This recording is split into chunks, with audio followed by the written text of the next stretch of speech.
He is a passionate advocate for Bergen County's kids in schools, and I applaud his efforts not just here at home, but also in Congress, alongside our delegation to push the federal government to support lead abatement efforts. Thank you, so Governor. well done, Thank you, man. Governor. Thanks, All Governor. right, God bless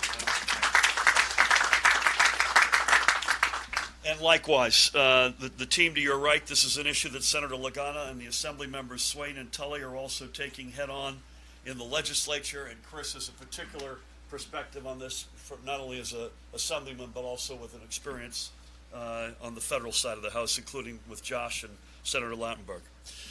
Today, I'm proud to announce with all of us up here a three-pronged approach to ensuring that students and educators here in Bergenfield, around Bergen County, and across the state have access to clean, lead-free water. We will, 1, strengthen the State Department of Education's safe drinking water regulations. 2, make all school districts lead testing information available in a single, easily navigated website. And 3, use the funding available through the voter-approved Securing Our Children's Future Bond Act to prioritize and undertake remediation projects for districts facing high lead levels.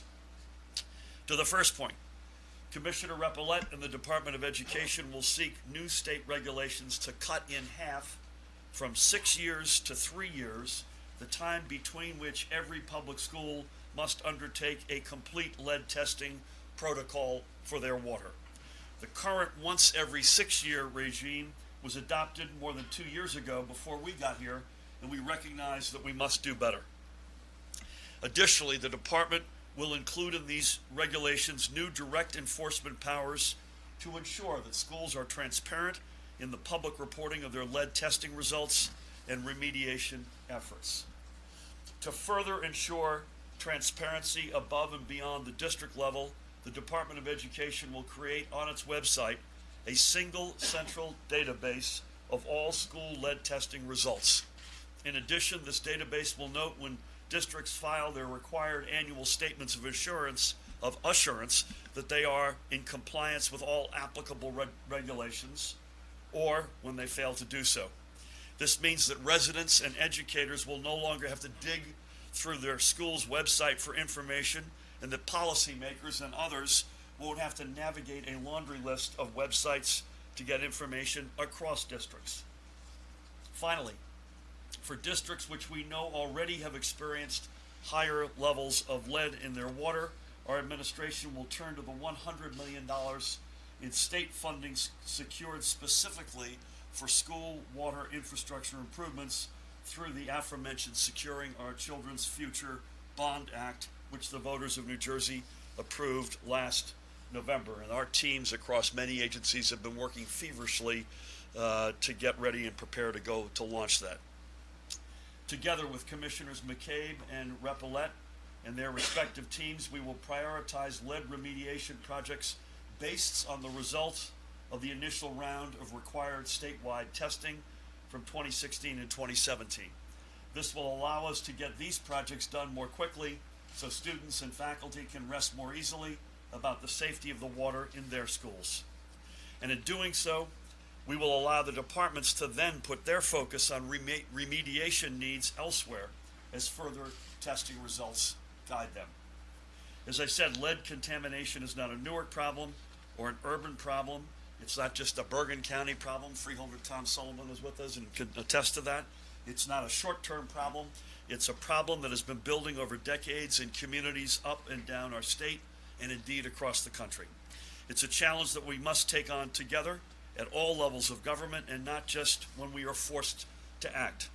And that's what we are doing today. And in doing so, we will make New Jersey a model for the nation on how to approach this long overlooked problem and ensure a better future for our state, especially for our most precious assets, our kids.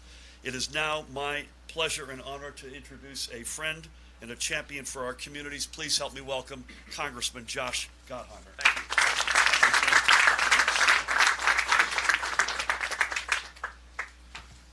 Thank you so much, Governor, for that very kind introduction, for your really kind words. Very, very grateful.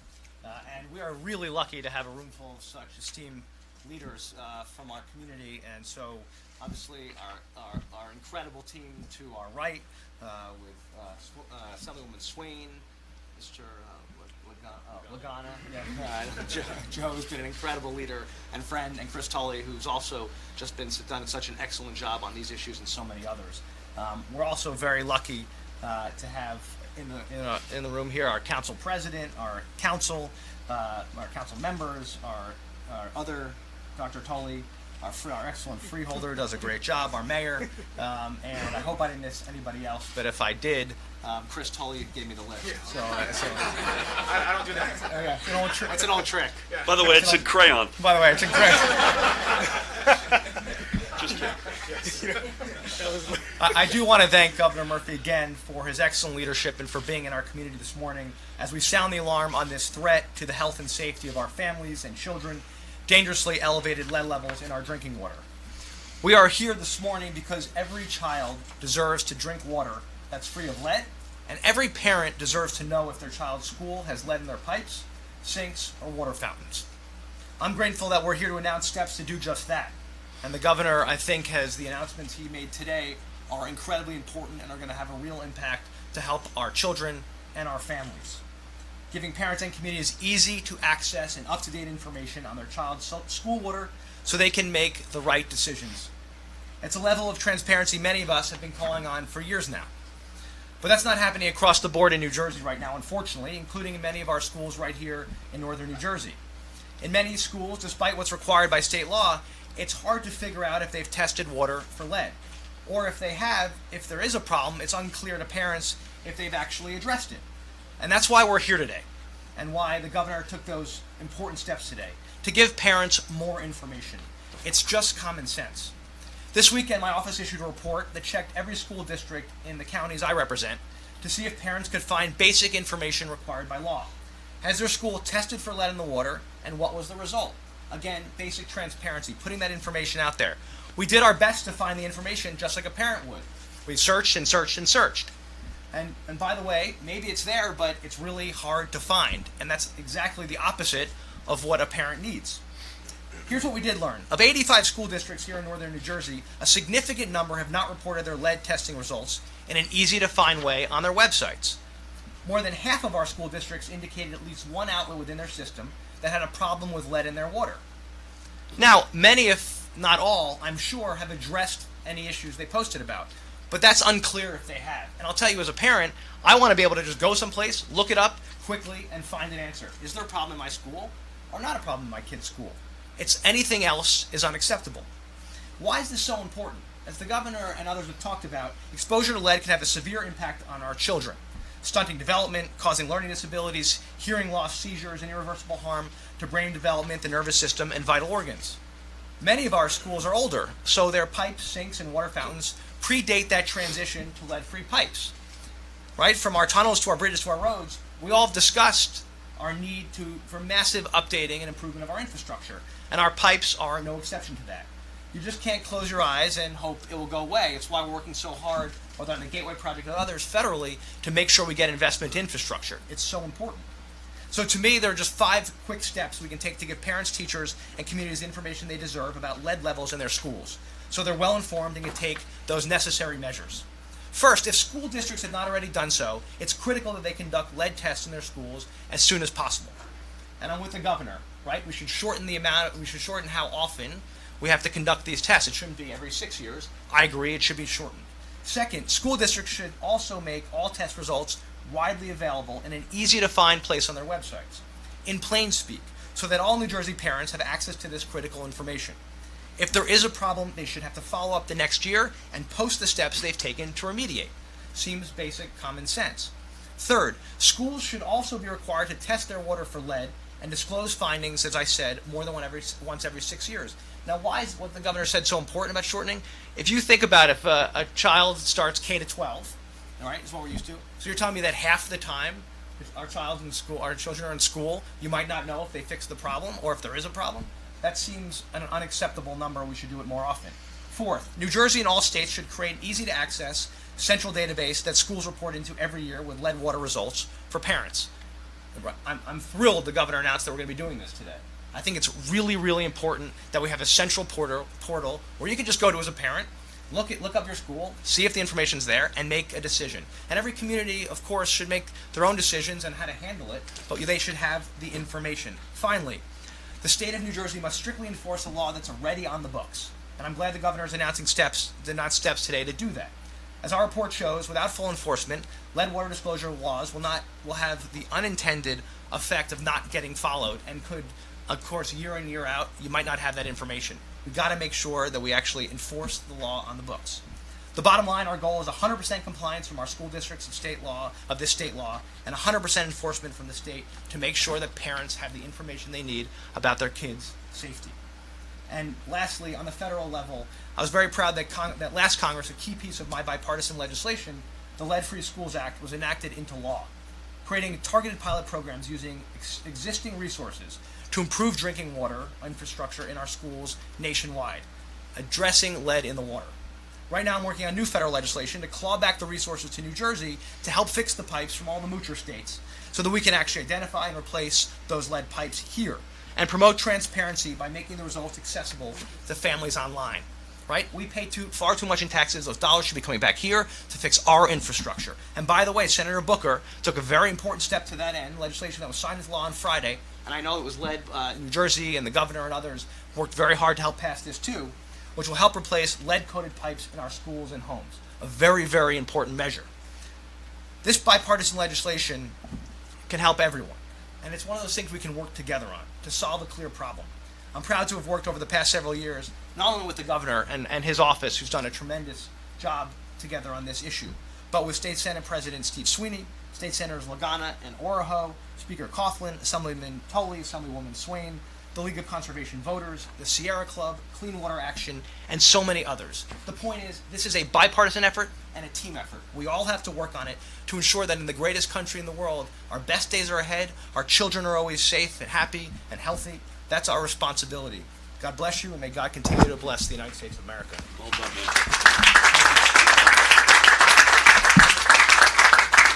Well done. The point, many points resonated with me, but the one that really resonated is how many stories I've heard about parents.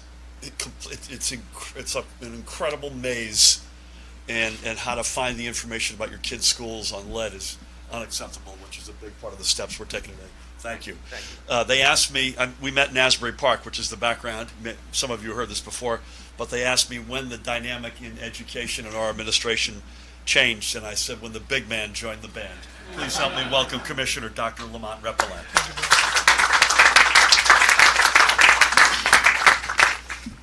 Good morning, everyone. Good morning. Thank you, Governor, Congressman Gottheimer, Commissioner McCabe, and thank you, Senator Joe Lagana, Assemblywoman Lisa Swain, and Assemblyman Chris Tully of the 38th District for your shared commitment to ensuring access to safe, clean drinking water for all New Jersey students. 3 years ago, New Jersey took an important first step to address the issue of lead in school drinking water. We required testing in schools, and whenever elevated levels were found, schools were required to shut off the tap and provide an alternative source of drinking water. Parents need to be informed and notified, and results need to be posted online. While those requirements were important first steps, we cannot become complacent. This is an issue of paramount concern for the 1.4 million students and to every staff member who attends or works in New Jersey public schools.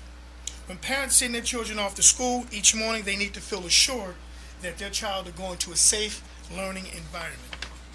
This is a major concern for our staff, students, parents throughout our state.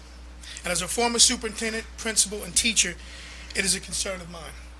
That is why I applaud Governor Murphy for putting forth a plan to improve the water infrastructure in our schools. As part of this initiative, I'll be seeking regulations to require more frequent water testing in schools and to strengthen the department's oversight of reporting and remediation efforts crucial to student safety. We will create a centralized, user-friendly, and ready, accessible database. At a glance, parent and any concerned member of the community should be able to know whether a school district's water has exceeded the established lead levels. They should have the comprehensive testing and remediation information just one click away. But we understand that access to that information is important and meaningful when paired with the resources needed to take action. That's why we share the governor's enthusiasm in announcing that in our administration, the $100 million program for water infrastructure project, we will prioritize remediation projects in those districts with elevated lead levels. This is a priority shared by the comprehensive group of stakeholders and water infrastructure experts who we have consulted with over the last several months. Thank you, Governor Murphy, Congressman Gottheimer, Commissioner McCabe, and all the stakeholders here today for your partnership in this most important initiative. I look forward to our continued collaboration to ensure New Jersey students have access to safe, clean drinking water. Thank you. Thanks, man. Well done. Thank you, Lamont. Couple of things. One is, Josh alluded to this, it takes a village. It isn't one political party's purview. It's bipartisan, multi-agency, multi-discipline, both state, local, county, as well as federal, to crack the back of a lead crisis that we have in this country. I always knew I'd be spending a lot of time with Commissioner McCabe. I never expected I'd be spending so much time with her as we have over the past couple of months, in particular on matters of lead in the water, and she's done an extraordinary job. Please help me welcome the Commissioner for the Department of Environmental Protection, Catherine McCabe. Good morning, everyone. Thank you for joining us, and thank you, Governor, for inviting the Department of Environmental Protection to be part of this important announcement. I am much admiring of my colleague, Dr. Lamont Repollet, for his leadership. We have been in discussion since the beginning of the administration about how we could do a better job in addressing the continuing lead problem that we have in our schools, despite efforts that were made earlier. And our staffs have been working really closely together for quite a while now, and I'm very, very proud of them for coming up with the new proposals and actions that we're announcing today. It is very important that we not wait 6 years to test the lead in the water of schools. So this will be now a 3-year cycle. The Department of Environmental Protection will continue to provide the technical assistance to the Department of Education in doing the testing to make sure that it's done right, and that you all and your parents of all the school children can have confidence that the test results are telling the true facts. We will also be partnering closely with the Department of Education to assist them in setting up the website that will be hosted on the Department of Education's website, but the Department of Environmental Protection has little experience with drinking water and lead in particular, and we will be providing technical assistance and guidance for them in helping to set up that website. And I'm very, very thrilled to see us moving out on finding the ways that we can most profitably spend the $100 million that has been given to us to improve the infrastructure. The schools have many needs when they have older plumbing. Lead is the one that is most in our minds and the one that we think of most often, but there are in fact other problems that some schools have in different parts of the state that can use addressing as well. Our schools are older. Like many of our buildings, we have spent a great deal of time and energy in this administration, as you probably know, since the beginning of last year, in working on the problem of lead in homes, in the drinking water supplies in places like Newark and, frankly, more than 60 other places around the state that have had lead exceedances. So it's really, really critical that we make sure that our kids are safe in their schools as well as in their homes, and I'm thrilled to continue to partner with Lamont Repollet and the Department of Education on this important work. Thank you, Catherine. I think the value statement that encompasses everything we're talking about today is that access to clean and safe drinking water for every child in the state is a right, not a privilege, period. As I mentioned earlier, there's an extraordinary legislative team that represents Bergenfield and District 38. Would love to ask each one of the leaders to come on up and say a few words, beginning with their Senator Joe Lagana, who, by the way, dressed with me this morning, as you can see.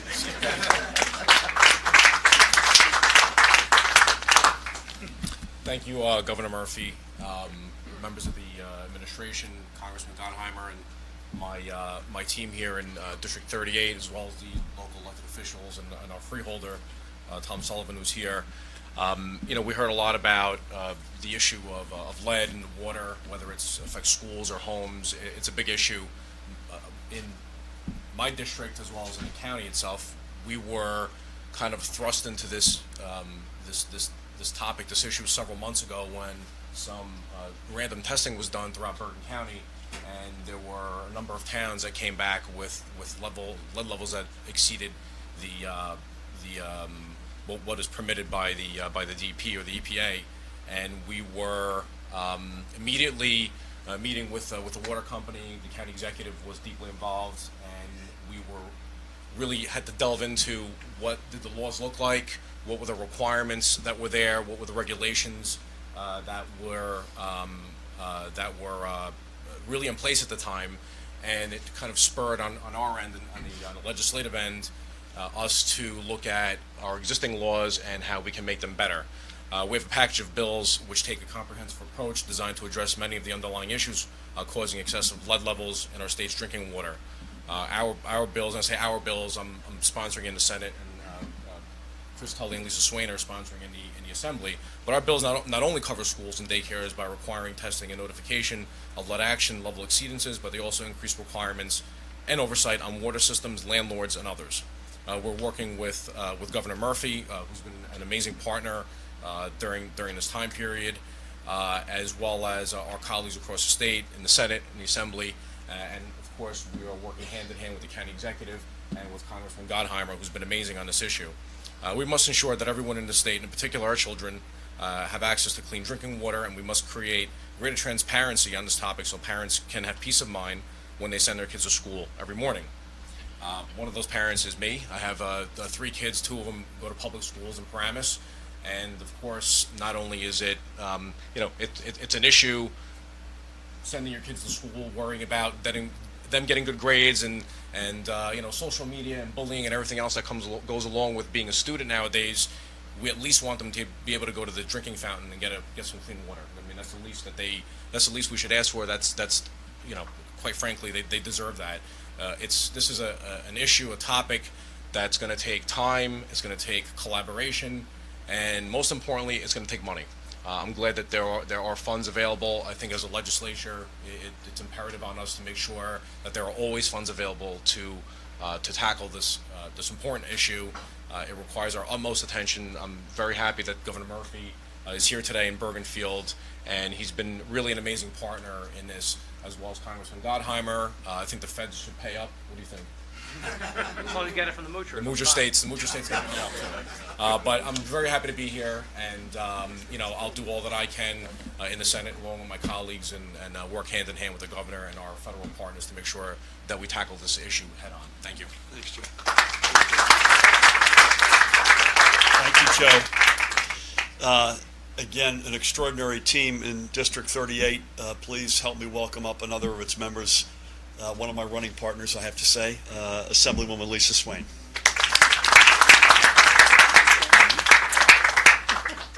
Good morning, everyone. Thank you, Governor, Congressman, Commissioners, my team at 38. Clean drinking water is a fundamental right, and access must be preserved and expanded. As Mayor of Fairlawn, I dealt firsthand with contaminated drinking water. Thanks to the work we did in my hometown, the New Jersey DEP tightened their regulations, exceeding federal standards, and the positive effects of this action are improving the quality of water statewide.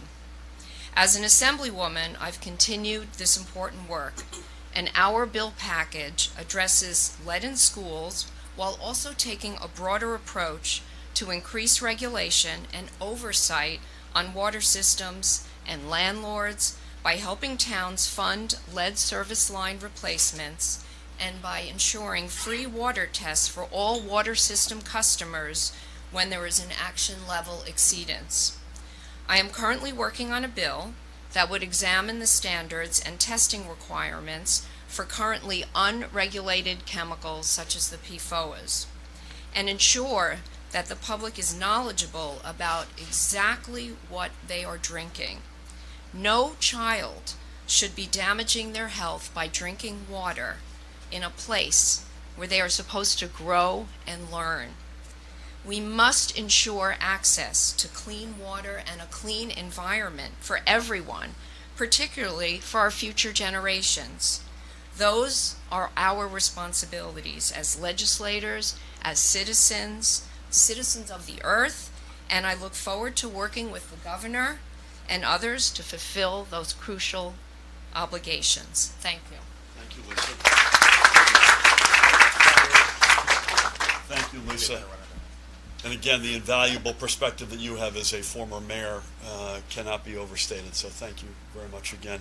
I mentioned Chris, who's last but not least one of our speakers, has seen this as a professional senior staff member on the Congressional federal side. He now sees it as a representative, as a member of the Assembly, and I think that's an incredibly valuable perspective to have as well. Please help me welcome the other Chris Tilley. It is the other Chris Tully. Good morning, everybody.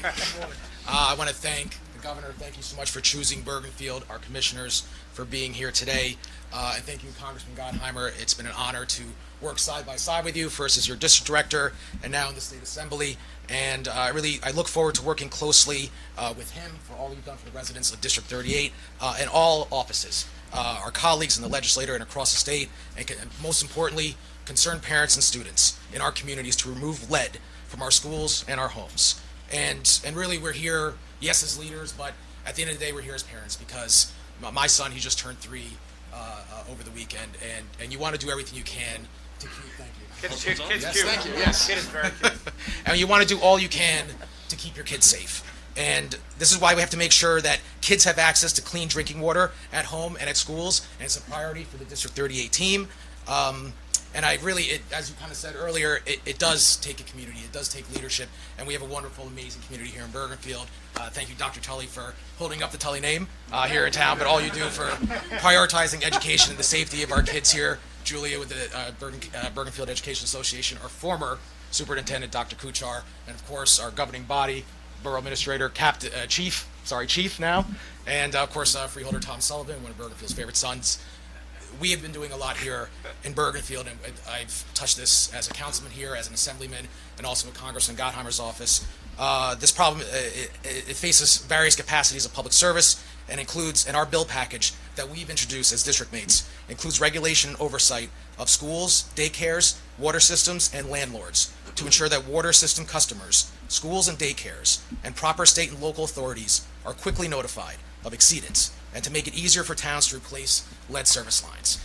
But it also takes an individual municipality and towns. That's why Bergenfield, I'm proud, has been a leader, and I'm glad that the governing body has continued making sure that replacing lead service lines in our road program has been a priority.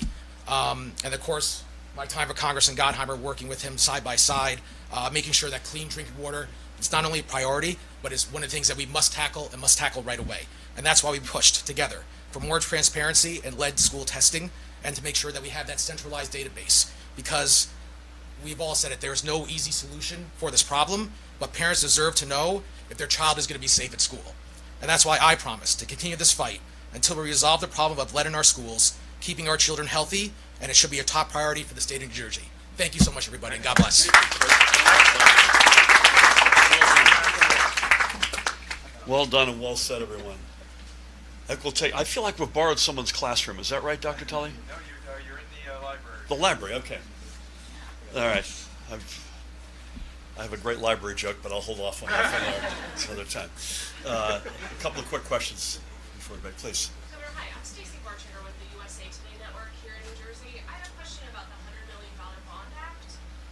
It's two parts. When do you think the schools will get that money? And can you respond to concerns that it's taken a long time or too long to get that money out? It has taken a long time, and I alluded to this earlier. It is quite complicated. So it got voted on in November of last year. I think all of the spade work is ready to go, but there's a deadline that doesn't come up again, I think, until December 16th, 2019, so a couple of months. It's a multi-departmental. As Lamont reminds me, we did a big stakeholder engagement, which takes time. Assuming that process goes well in terms of the submission of all of the facts and figures, bless you. I think, based on what I know, is that this is money that can be raised in the spring of 2020 is the best timing. And are folks frustrated it's taken this long?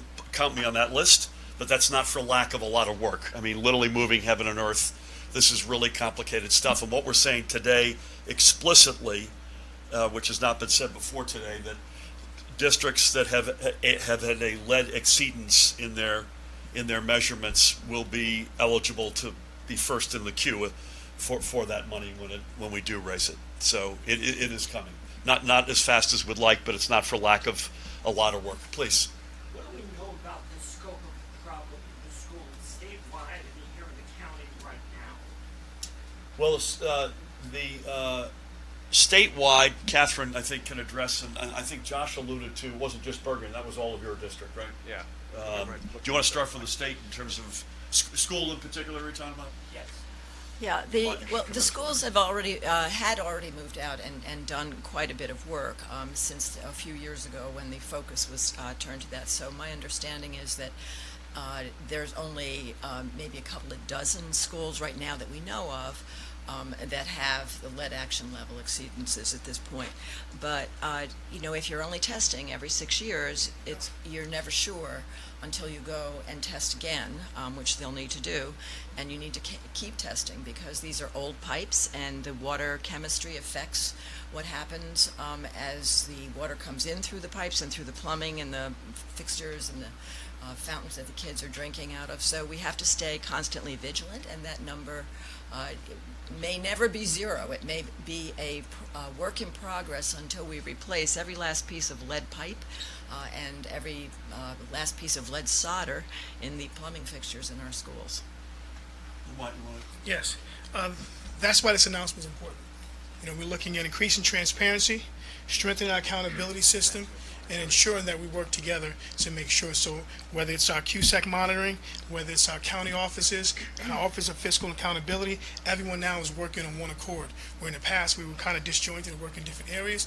Now with this new announcement of regulations, we go from 6 to 3 years, which is in line with our accountability system for school districts. We currently have them monitored once a year as far as a statement of insurance. However, we're going to do a better job with our new regulations, and more importantly for us, strengthening our accountability system. Josh mentioned this. If you've got a kid K through 12 on average, under the old regime, you're getting tested about once in the middle of your experience. Secondly, I studied what Bergenfield has done, and I thought you all did a great job. I asked folks, to give us a little bit of color on what happened when you had your testing, and the use of bottled water and shutting down fountains was really impressive. So, I'll just add to that, and agreeing with the governor on Bergenfield has done an excellent job. The key is information, right? I mean, and so I can't speak. I think, no one has the complete answer right now, as far as I know, if every single school has been addressed and if there's an issue. The question is, how do we make sure that parents have the information they need and communities do to make the decision of steps they should take? And what we found, and when we looked at my office, just the schools in my district, are the results posted so that parents can find them in an easy, accessible way? Because I think, as a dad, I want to know, and I want to be able to quickly look at that so we can make a decision. And I think the steps we're taking today will help to that end, which I think is very important. Of just at least let's do the first step. Are they testing? Is there a problem? And then are they following up and doing anything about it? And I think everyone has a right to know that. Amen. Amen. We're not talking, by the way, about which gets less attention than it should for another day, lead sources other than water. Paint flecks in particular in older homes, but that is not, schools are not immune to that either. And I think Lamont and team are working on some protocols there as well. Please. Congressman, your site mentions the study that you did over the weekend. Yeah. Hackensack, and Haywood. I'll work there. You can't find the lead test results. I went on the website last night and I found it. So I looked at, we saw your note on that. So the key is, and what I said in our report and what I said today is easy to find. And in the search bars, and I'm sure if you go, you can, I went and dug for a long time on Hackensack too. The challenge is, can you find them? And the good news is it's there, but parents are really busy. They should be able to go to the search bar on a site, type lead water in, boom, and find it. Now, and as I said, like if you got these things were not perfect, we just spent hours and hours on all these sites looking. And I think the key is parents don't have the time for that. This is exactly why we need a central, easy to access database where parents can go on the click of a button, type in their school, find the information and be able to make a decision. And that's really what we're going for here. Thanks. Thanks, man. David, what an honor. I haven't seen you in Jersey in a while. The state is getting better. Every single day. Governor, over the weekend I saw a letter from Senator Rice where he felt his perception was that you, the administration, and legislative leaders were patronizing to black officials. Yeah, I actually haven't. I know he sent me a letter. I haven't. I will tell you now. I haven't read it, so I'm going to do that today. And I have enormous respect for Senator Rice. We've done a lot together. I would just say, with great respect, I would vehemently disagree, and I would just point to, you know, the independent prosecutor law, solitary confinement, the standing up of the criminal disposition, sentence disposition commission, the enormous amount of work we've done on gun safety, opioid abuse, expungements. I would say, with great respect, the list is as long in the area of criminal and social justice as any state in America over the past 21 months. I look forward to reading the letter and sitting with him again. I have great respect for him, but I will put our record up.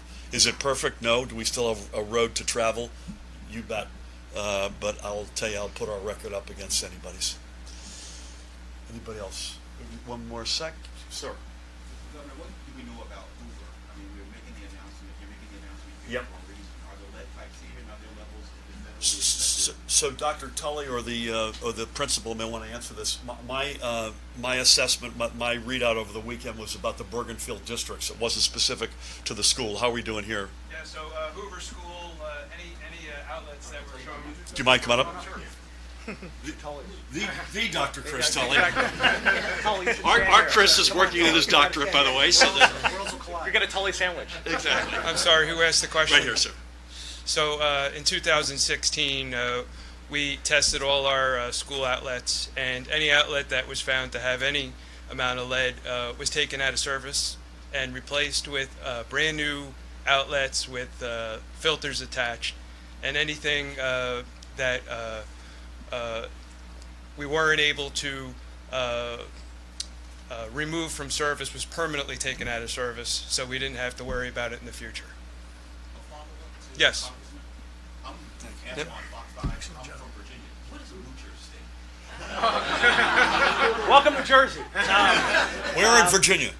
Virginia Beach. Virginia, that's where my wife grew up. So On that note, I feel like on that note, jump in with both feet. So, I mean, I love this question. You couldn't ask me a bigger layup, man. You know, we in New Jersey, in my opinion, pay far too much in taxes. We pay federally far too much in for what we get back to the state. Historically, and I'm proud to say that in the 5th District, we're up 57%, what we've clawed back since I was sworn in. But historically, we've received 33 cents in my district before I arrived, 33 cents on the dollar for every dollar we send to Washington. You compare it to other states like Mississippi, which receive $4.38 for every dollar they send to the federal government. Hence a moocher state. They take far back more than they put in. Now, you know, we've got a lot of things we need to fix here in Jersey, and I think we should be getting more back from the federal government here to New Jersey, especially, of course, the 5th Congressional District. And we're going to keep fighting for every single dollar for cops, for firefighters, for our roads and bridges and tunnels, to make sure we get those resources back here. Thanks so much. I would also add amen to that. And no one fights harder on that than the congressman.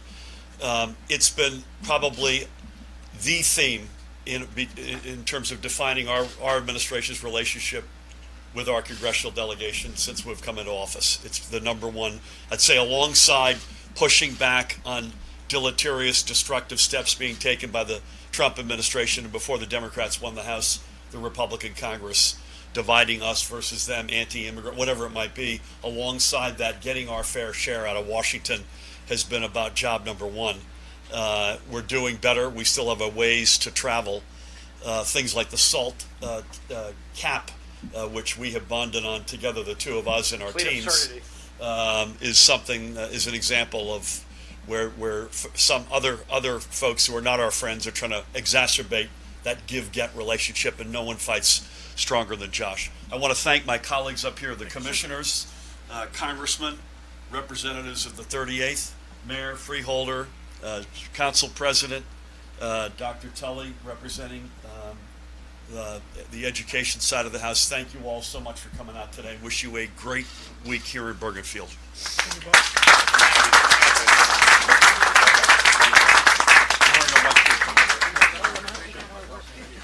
I'll see you in a couple of weeks.